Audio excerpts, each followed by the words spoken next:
In the 1930s, the enemy of democracy was communism. In the 1940s, the enemy of democracy was fascism. Today, the enemy of democracy is democracy. Now, we had an example of this in the 1970s in Mrs. Indira Gandhi.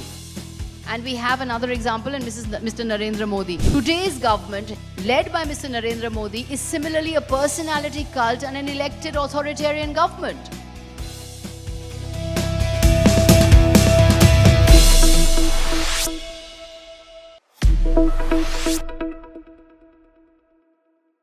We have to understand what is happening to democracy. In the 1930s, the enemy of democracy was communism.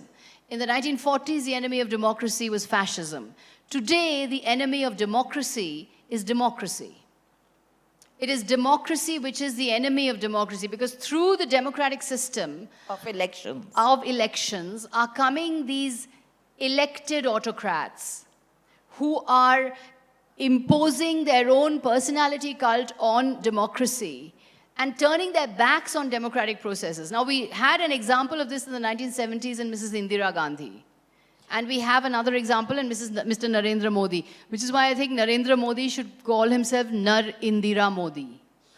Because honestly, what she did in the 1970s in terms of taking over the state, taking over her party, destroying the autonomy of the judiciary, destroying the autonomy of the civil services, neutering the Congress party, literally, and making it about family Raj.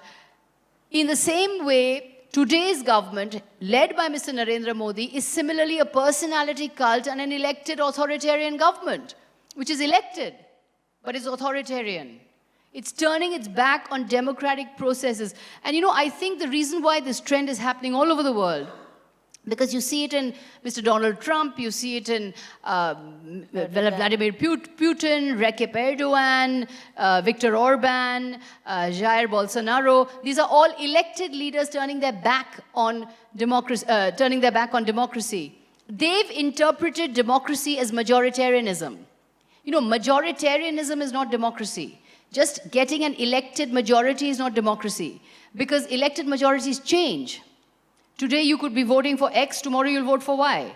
Next day you'll vote for Z. So elected majorities are not permanent.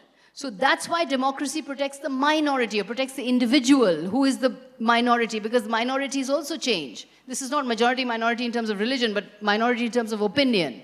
Certain opinion could be voting one way, certain opinion could be voting one way in the next election. Electoral verdicts are transient. They're not permanent. So which is why those who are not part of the winning side need the greatest protection. Because tomorrow they could be on the losing side. They could be on the winning side. Today's losers could be tomorrow's winners. So the losers need protection today, because the winner may change. Sorry? We are going to have questions in another few minutes. So I think that, so therefore democracy has to protect the individual. Now, when we come to looking at how citizens have to act in this situation, I think it's very important for us to understand that democracy has to work for you.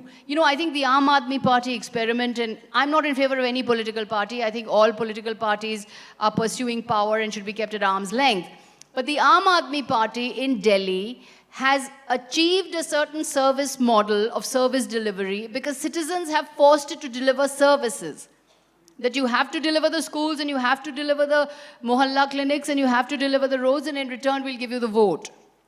So that form of service delivery is, I think, something we all need to work at, and I think citizens will have to put that pressure on our elected representatives and on our government functionaries and those who represent us. So what I understand and what I hear you say is that it is a responsibility of citizens to make democracy work for them. You see, it's not about electing the right people. As Milton Friedman said, it's not about electing the right people.